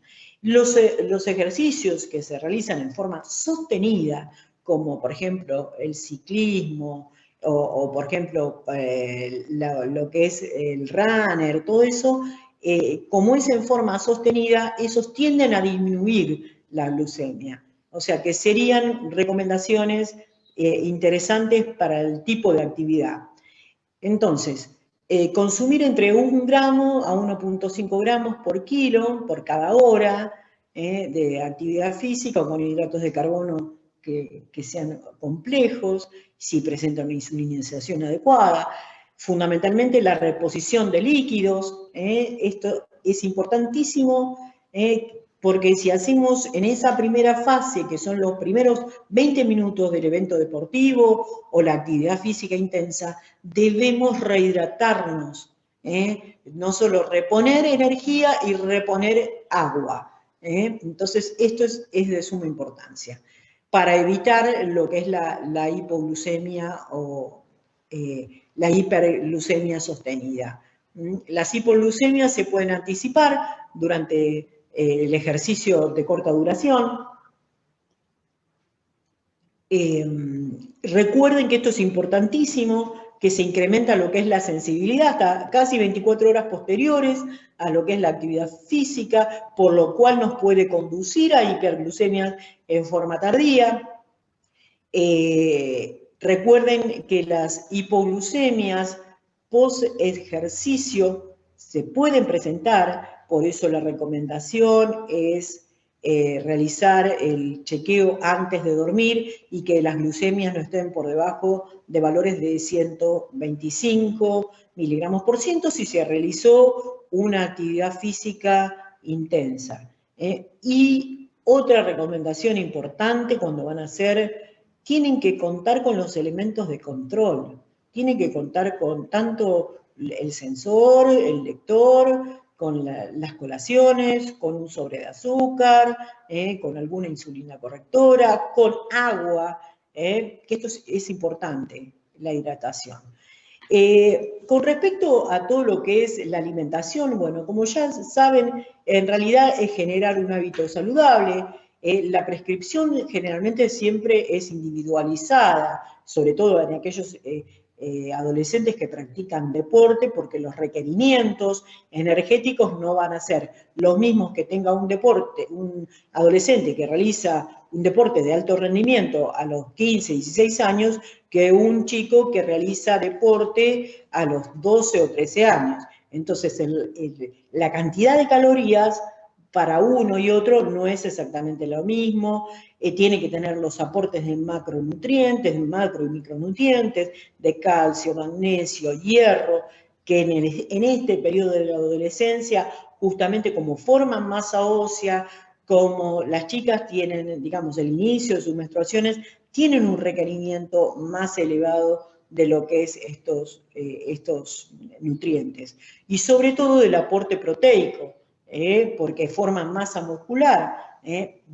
Por eso un poco les digo que también el calcio se incrementa en todo lo que es, digamos, las necesidades, porque están formando hueso. Y todo eso conllevado a lo que es el plano de la actividad física, que se incrementa el requerimiento por el desgaste, y evaluar un poco todo lo que es la distribución. No voy a explayarme sobre lo que es el conteo de hidratos de carbono, índice glucémico, porque me da la impresión que de eso tiene que haber una charla específica de todo lo que es la alimentación. Lo que vamos más que nada les voy a dejar unas impresiones de todo lo que pasó este año, que a fines del 2019, como ya todos sabemos, se produjo una enfermedad, que es el COVID-19 por el SARS-CoV-2, que es un virus, que se inició en la provincia de Wuhan, en China, y se expandió al resto de Europa los primeros días de este año, del mes de enero, y el resto de los continentes. Entre abril y mayo, el ISPAC realizó un trabajo muy interesante, una encuesta a 215 centros de 75 países, incluido la República Argentina, y observaron que el 22%, de las presentaciones, de los debut de diabetes habían sido con diagnóstico tardío. Fíjense que esto es un dato muy interesante, porque no solo es lo que empezamos a ver nosotros en Argentina, sino esto se reflejó en todos los países debido al miedo del contagio, no había concurrencia a los centros de salud ni a los hospitales, se dilataba lo que es la consulta, entonces sí vieron eso y un 15% también, observó que había un incremento de la incidencia, o sea que tenían más casos que con respecto al año pasado. El 12% de todos estos 215 centros informó que había tenido pacientes con COVID, que evidentemente es bastante bajo. Solo 86 pacientes tenían síntomas leves moderados y 5 pacientes requirieron internación. Por lo cual, lo fundamental es recordar que si tienen buen control metabólico, tienen el mismo riesgo que la población adolescente, que cualquier otra población adolescente. Y aquí ya, acercándonos un poco a terminar, quería dejar las impresiones sobre lo que es el periodo de transición a la etapa adulta, que es lo que implica esto, es el proceso organizado de preparación y adaptación. Esto hay que planificarlo, debe existir una comprensión de los distintos sistemas de atención y las diferentes expectativas, que no solo de los que brindan la atención, sino también de aquellos que van a recibir. Las expectativas del médico de adultos no es la misma que el médico pediatra que lo acompañó durante el transcurso de evolución de su enfermedad y que tiene un manejo totalmente distinto. Aquí el médico de adultos se enfrenta con un adulto. Entonces, ese pasaje, esa transferencia, debe ser, no solo gradual, sino también debe ser ordenada. Más que nada por todo un montón de razones que ahora vamos a hablar. ¿Y en qué momento lo vamos a hacer? Bueno, dependerá de la madurez del adolescente y de la disponibilidad del servicio que pueda atender en forma, coordinada con el pediatra y el médico de adultos a estos pacientes. Obviamente que existe un riesgo potencial en este pasaje, esos jóvenes que se pierden en el proceso de transición y que dejan de concurrir regularmente a las consultas, a un servicio especializado. Por eso es importante en este periodo que es de disrupción, tenerlo muy en cuenta porque esto se asocia a mala adherencia y a la presentación de complicaciones agudas como es la cetoacidosis. Sobre todo para el personal de salud, identificar a servicios que sean capaces de proporcionar una atención conjunta a ambos profesionales.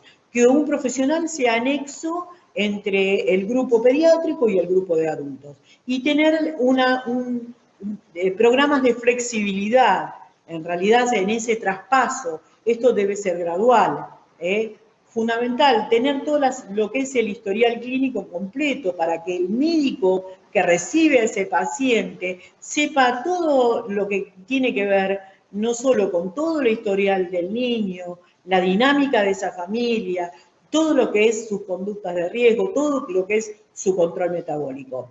Y por último, lo que quería decirles que no es tan fácil cuando uno dice, bueno, es la vida, es todo simple, es vivir con esto, al lado de esto, dentro de esto y cerca de esto.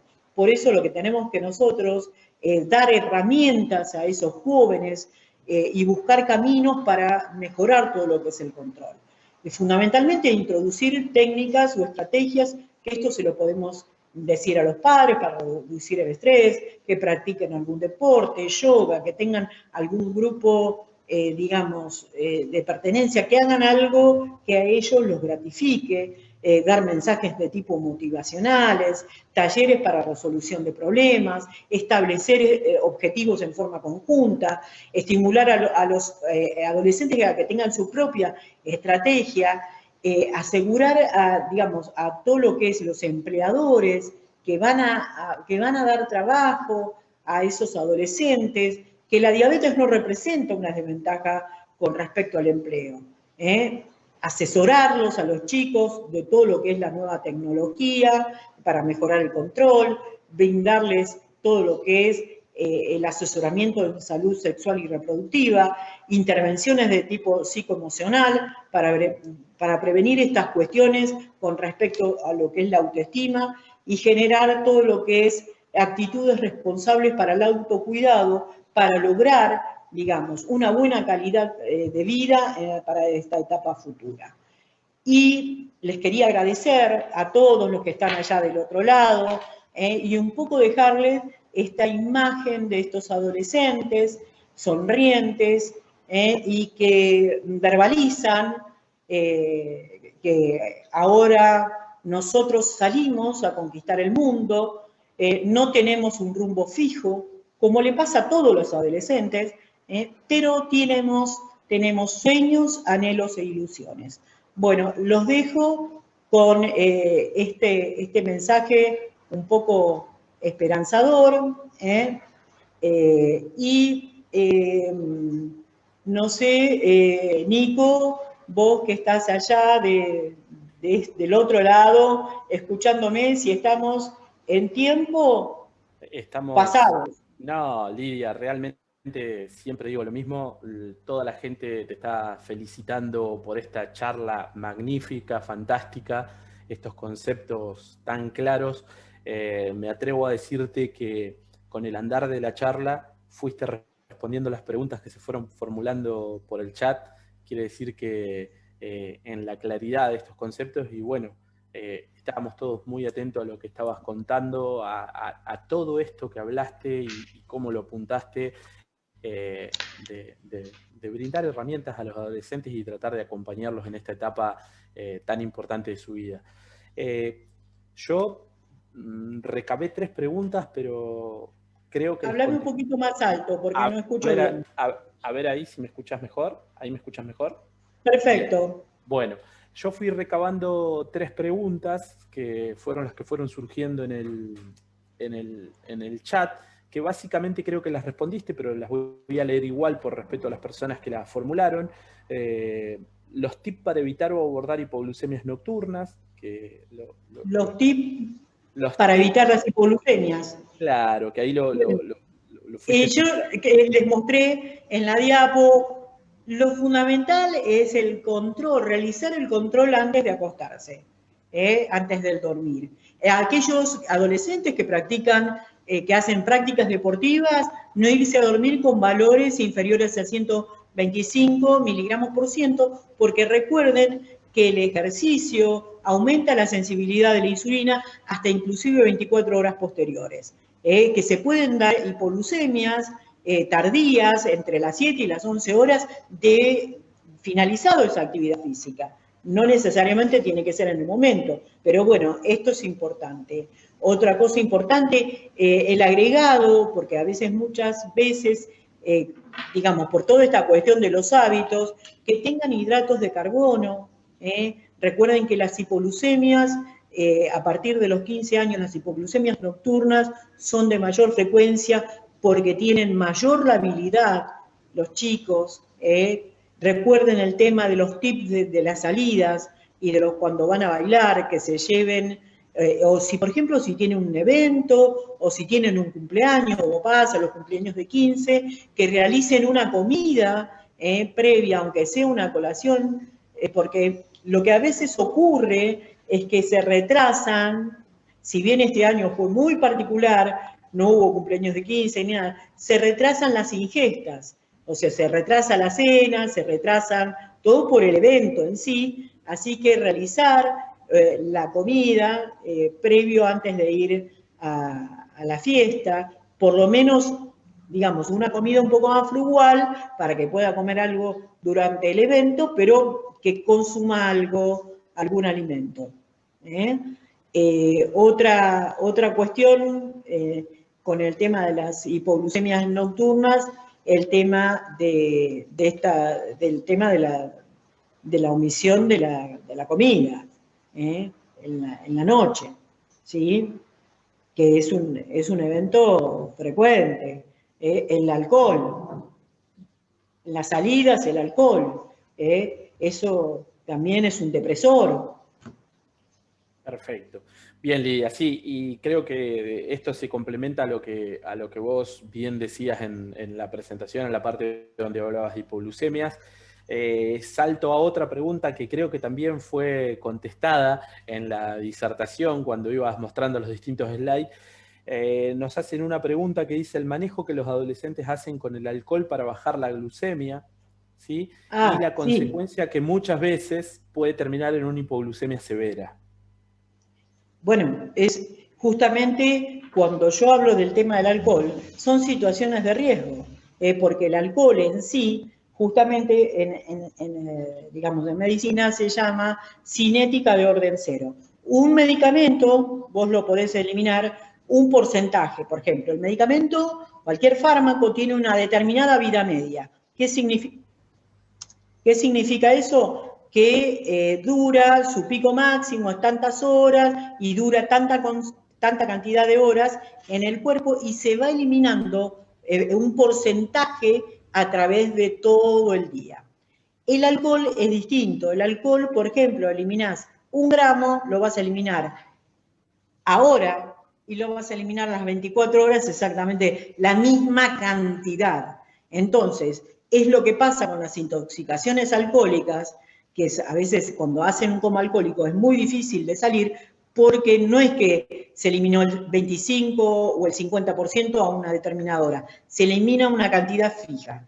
Entonces, para que depure en el organismo, tarda mucho más cantidad de tiempo. Y por otra parte, que inhibe todo lo que es la respuesta contrarreguladora, o sea, la liberación de lo que es la producción hepática de glucosa, ¿sí? Entonces, eso hace que ante una hipoglucemia, al inhibir ese efecto, no pueda el organismo, es una máquina perfecta, que hace que ante esa situación de estrés nos ayude a liberar glucosa. Si yo tengo una sustancia que me inhibe, que se ayude a liberar, justamente se profundiza todo lo que es la hipoglucemia. Más el efecto depresor que tiene el alcohol para el reconocimiento de lo que se llama el prodromo, el síntoma previo, que eso es lo más severo. Nada, realmente la respuesta y la profundidad en el comentario nos deja a mí en lo particular con conceptos muy claros que utilizaste para esta presentación. Y la última pregunta que tengo por acá es si el spray del glucagón, el spray inhalable, ¿ya está a la venta en el país? ¿Y cuál es No, tu todavía no entró. comentario de eso? Sí está la FDA, que es la Federación Americana, o sea, de Drogas y Alimentos, ya lo tiene aprobado, inclusive lo tiene aprobado para el uso a partir de los 4 años. Y se observó que inclusive en chicos que tenían rinitis o que tenían resfríos, tuvo una efectividad perfecta tanto como si fuera el inyectable. O sea, por eso es la ventaja. Lo que es la Unión Europea de Fármacos lo aprobó en enero del 2020.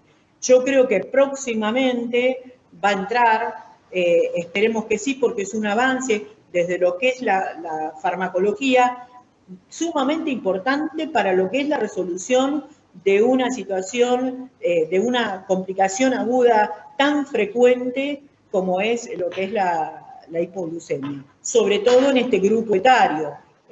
Lo que pasa que para los más pequeñitos no se utiliza. Está aceptado el uso a partir de los 4 años.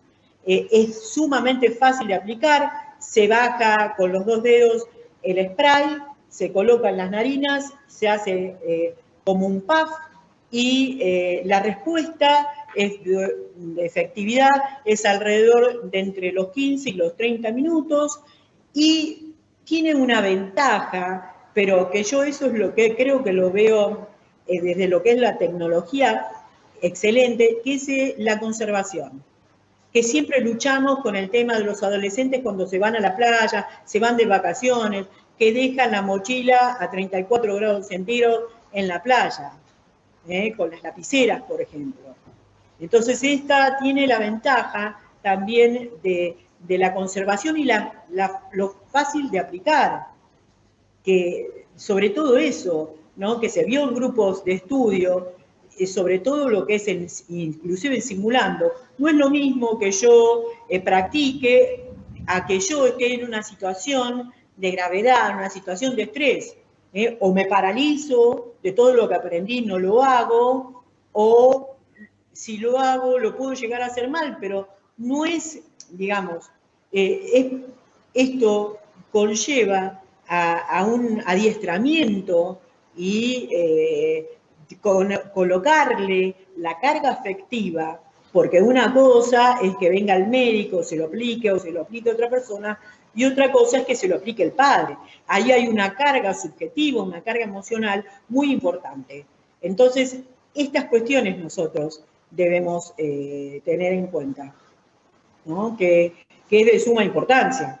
La facilidad para el tercero que interviene en la situación me parece que es clave y que puede cambiar, te puede ayudar en una situación así tan límite a que todo ese procedimiento sea más rápido, más fácil, más entendible y bueno, más concreto en otras palabras. No te entendí, Nico, lo que me preguntaste porque tengo... Que te decía que la ayuda hacia el tercero que interviene en esa situación, con este nuevo sprite, sería como una situación más simple en el momento de tener que utilizarlo, en Totalmente. el momento de la acción, Tal para el cual. tercero que interviene, o Se sea, para el hizo que tiene un que ayudar, eso simulador, que decías vos. tal cual, se hizo un simulador en dos grupos. Un grupo que estaba entrenado y otro grupo que no tenía entrenamiento. En realidad, el grupo que tenía entrenamiento, un porcentaje alto lo hizo mal y tenía entrenamiento previo. Y el grupo no entrenado, generalmente o no lo aplicó el inyectable, pero sí pudo realizar en forma adecuada la aplicación del spray nasal. O sea, esto es importante porque nos va a llevar a otra dimensión, a otra dimensión con respecto a lo que es el tratamiento de las hipoglucemias. Y esperemos que entre próximamente. Como todo lo que es la tecnología y los avances, ¿no? Sí, estamos viendo que la tecnología y todos los avances farmacológicos están avanzando a pasos agigantados, haciendo que el tratamiento de la diabetes sea más fácil, sea más simple y lo podamos aplicar. También, en forma particular, creo que todo esto tiene que ir acompañado de esto que vos bien decías, que es la educación. Si no está presente la Fundamental. educación, si no está presente el acompañamiento familiar, si no está presente toda la base de conocimientos y de conceptos básicos, podemos tener toda la tecnología, los mejores medicamentos, pero posiblemente no sea el mismo resultado si Tal nosotros cual, a esa tecnología y a esos medicamentos los acompañamos de tal cual. educación, acompañamiento, responsabilidad. Esto que vos hablabas del orden en los horarios, de respetar, de una pequeña disciplina que si bien es un poco complicada en la adolescencia porque la hemos pasado todos y sabemos de qué se trata, pero un poco tiene que ver con esto, el hecho de que por ahí los adolescentes con diabetes tienen el plus de tener que manejar una enfermedad crónica, además del hecho del pasaje por la adolescencia, que eso lo hace un poquito más engorroso y más complicado, pero creo que con el acompañamiento del equipo Tal médico, cual. la diabetológica, el acompañamiento de los padres y de la familia, Exactamente. lo hace un poco más simple. Pensemos que es una enfermedad crónica, lo cual lleva a una situación de estrés crónico, no solo para el adolescente, sino para todo el entorno familiar. Así que, y toda esta cuestión de la depresión también no solo se da en el propio adolescente, sino también se da en el entorno familiar. Por eso es importante, digamos, evidenciar, objetivar todas esas situaciones como para hacer intervención en ese momento. La idea es que si necesitan la ayuda, que la tengan. Y acá es como vos dijiste, puede haber 1500 avances tecnológicos, pero si uno no toma dimensión de que como digo yo a veces, con un fitito puedes llegar a Mar del Plata, con una Ferrari bueno, no llegás ni a Chascomús, ¿te das cuenta? O sea que la idea es que sepan que lo fundamental es esta cuestión de, como siempre nosotros decimos, de las patas de la mesa, que es un todo. Lo que es la educación diabetológica, automonitoreo, tener conceptualizaciones, qué cosas tienen que hacer los días de enfermedad, incrementar el control cada 2 horas, realizar correcciones, de 0 a 0,5 unidades por kilo, en ese momento de días de enfermedad, mantener una comunicación fluida con el médico tratante, porque sabemos tanto este grupo de edad como el grupo de los niños más pequeños son los que tienen mayor variabilidad en el control metabólico. Lidia, para ir cerrando, ya llevamos casi 2 horas de transmisión. Me quedaría horas escuchándote, horas escuchando tus conceptos. Revalorizo esto y que desde Aviadi siempre lo decimos. Y particularmente soy un convencido al estar muy involucrado con lo que es la actividad física en mi formación, en mi formación como profe de educación física, el trabajo en equipo. El trabajo en equipo. Siempre revalorizo y me quedo con lo que es el trabajo en equipo. Esto de trabajar en equipo, de poder hacer cosas en equipo, poder tomar la diabetes como un trabajo integral, un trabajo de familia, del mismo chico, respetando los espacios, cumpliendo, pero siempre Tal sintiendo cual. ese acompañamiento de la familia, de quien esté cerca. Y creo que es la diabetes, trabajarla de esta forma, trabajarla en equipo, interactuando En equipo con el equipo. multidisciplinario. Tal cual. Es, Nadie hace nada por el equipo de salud. Yo siempre hablo del equipo de salud, no hablo estrictamente del médico, porque el equipo de salud lo conforma el médico especialista, la educadora, la psicóloga, el profe de actividad física, la nutricionista, todas esas personas que se nuclean para la atención de forma especializada y en forma dirigida a una población con una determinada patología, es importante justamente tener las distintas visiones, los distintos enfoques, para ayudar al paciente. Acá lo fundamental es que nosotros ayudemos a los adolescentes, que ayudemos a sus familias, porque tienen que tener, luego de toda esta etapa, digamos, de tanto lío y de tantos cambios, digamos, proyectarse para una vida futura con todos sus planes, con sus anhelos, con todas sus cuestiones, sus ilusiones de querer proyectarse tanto en el trabajo, en su vida personal, en todos los aspectos. Realmente, bueno, me saqué los auriculares porque me estaban diciendo que se escuchaba bajito. Vamos a intentar ahí hacer el cierre. ¿Vos me escuchás mejor ahí si hablo sin auriculares? Ahí perfecto. Por ahí la facilidad del auricular es estar escuchando y siguiendo la transmisión con varios dispositivos y no volverme loco. Pero bueno, para los que están preguntando, esta charla va a quedar alojada en el canal que tenemos de YouTube, que es Aviadi Diabetes Viedma en YouTube. Busquen en YouTube ese canal. Ahí están todas las charlas desde principio de año. Van a quedar alojadas en nuestra biblioteca educativa en diabetes. La idea es que esta charla la puedan ver, la puedan repetir. Y una vez que está elevada en el canal de YouTube, tenemos una ventaja, que también la podemos viralizar por otras redes sociales, como por ejemplo WhatsApp, o compartirla de otra manera solamente con un vínculo. Por eso estamos elevando también, además de que queda en el Facebook, la vamos a subir a YouTube y la vamos a hacer pública. Lidia, por mi parte y por parte de Aviadi, en nombre de Aviadi, agradecerte de todo corazón que nos hayas regalado este sábado para estos conocimientos y estos conceptos brillantes sobre diabetes y adolescencia. Sé la clase de persona que sos, sé que cuando te contactamos desde Aviadi dijiste me encantaría, no lo dudaste, y realmente eso habla de tu calidad humana, tu calidad profesional. Nos debemos el campamento, Nico. En algún momento lo vamos a hacer. Después de todo esto. Nos debemos un campamento, vamos a ver cuándo lo podemos llevar adelante. Bueno, tengamos fe que todo esto va a pasar. Esto va a pasar. Por el momento tuvimos la suerte de poder compartir de forma virtual esta charla. Estoy inmensamente agradecido en nombre de Aviadi por igual que yo, para mí es un placer conectarme con amigos y dar un poquito de mi experiencia a mis amigos, y que tengo muchos ahí en Viedma. Hay muchos saludos de la gente, de pacientes tuyos que te están mirando, de mamás de pacientes tuyos, de chicos y de papás que conociste en Viedma, de gente de la Federación Argentina de Diabetes que también está siguiendo la transmisión. Así que, Lidia, de todo corazón, te agradezco. Contarle a la gente que la próxima charla va a ser dentro de 15 días, ya seguramente va a ser la última charla del año, porque nos acercamos al mes de diciembre.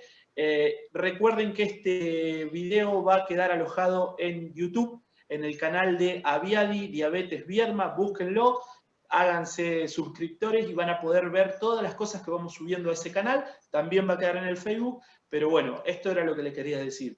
Sigan en contacto con Aviadi a través de las redes sociales. Este año no creo que haya actividades presenciales, vista todas las circunstancias, visto todo lo que está pasando. Nos mantuvimos respetando todas las normas sanitarias. Pudimos hacer un programa educativo igual, virtual, y bueno, Lidia, engalanaste este programa educativo, así que te lo agradezco de todo corazón. Les mando un beso grande a todos y ha sido un disfrute estar conectados con ustedes. No estamos lejos, siempre estamos conectados. No importa la distancia. Excelente. Que tengas un muy buen fin de semana. Muchas gracias para igualmente a todos. Buen fin de semana para todos los que nos vieron y nos vemos dentro de 15 días en la próxima charla. Adiós. Bye, bye.